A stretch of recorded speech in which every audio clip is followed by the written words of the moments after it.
It states that as global interdependence increases, every aspect of human life will change.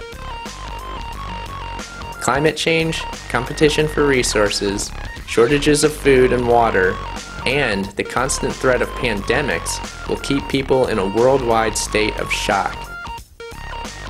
As the middle class in the West declines, extremist politics will be embraced by some out of desperation. Flash mobs will threaten military forces, which admittedly will be working alongside police. As America and Europe decline in power, China and India are expected to gain prominence on the global stage. The population of the West will decrease due to declining fertility.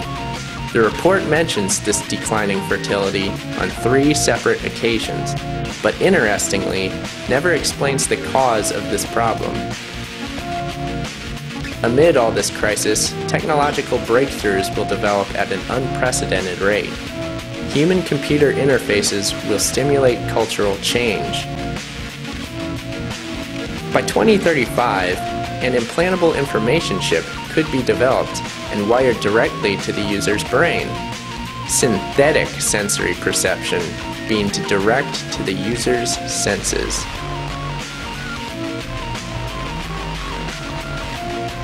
It is likely that the majority of the global population will find it difficult to turn the outside world off. ICT is likely to be so pervasive that people are permanently connected to a network or two-way data stream with inherent challenges to civil liberties. Being disconnected could be considered suspicious. Disconnecting from the hive mind will get the military police at your door in no time. Presumably at this point, they will be super soldiers. So if you're lucky, they'll drag you off to a forced labor camp as opposed to simply just bashing your brains in.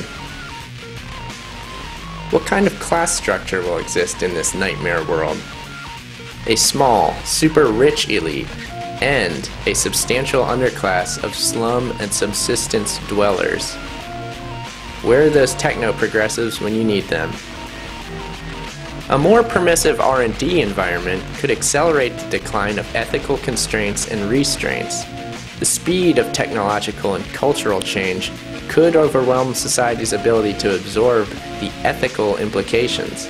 The nearest approximation to an ethical framework could become a form of secular utilitarianism in an otherwise amoral scientific culture.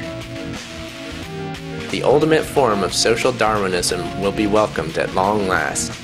Galden's religion will reign supreme as the younger generations make eugenics a normal part of their life. Declining youth populations in Western societies could become increasingly dissatisfied with their economically burdensome baby boomer elders.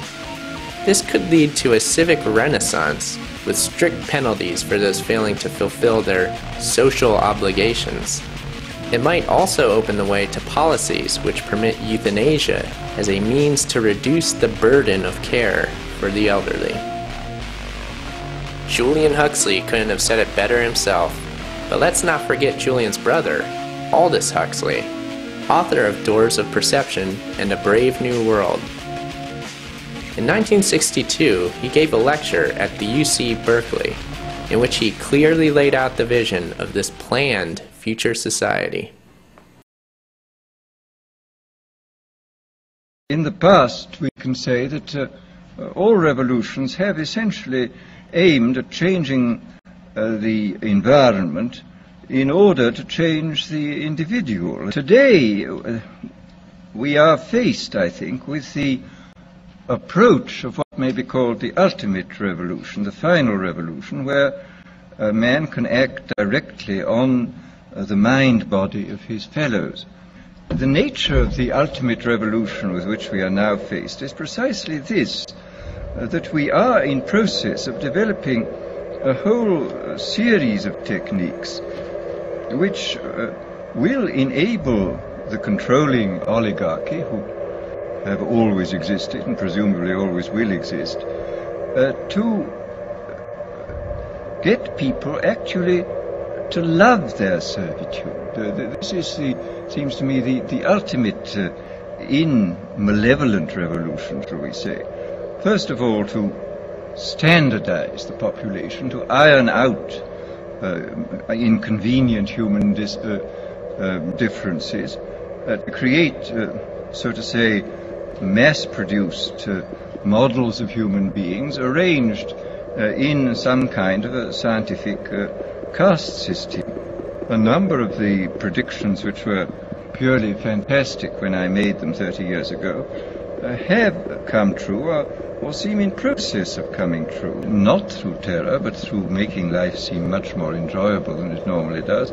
Enjoyable to the point where, as I've said before, human beings come to love a state of things which by any reasonable and decent human standard they ought not to love. And this, I think, is perfectly possible. One of the more recent developments in the sphere of neurology, the implantation of electrodes in the brain. This, of course, has been done on a large scale. The behavior of rats with electrodes planted in different centers. The technique was that they had a bar which they pressed and which stimulated this pleasure center, which was evidently absolutely ecstatic, because these rats were pressing the bar 18,000 times a day. Apparently, if you kept them from pressing the bar for a day, they would press the bar 36,000 times on the following day and would fall till they fell down in complete exhaustion. And they would neither eat nor be interested in the opposite sex and would just go on pressing this bar. In the few cases in which this has been done with very sick human beings, the effects are evidently very remarkable. These people were suffering from uncontrollable depression, and they'd had the electrodes inserted into something resembling evidently the pleasure center of the rat.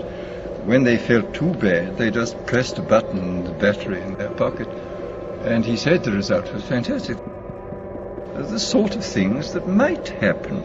I mean, what might happen if these fantastically powerful techniques were used by unscrupulous people in authority? What on earth would happen? What sort of society would we get?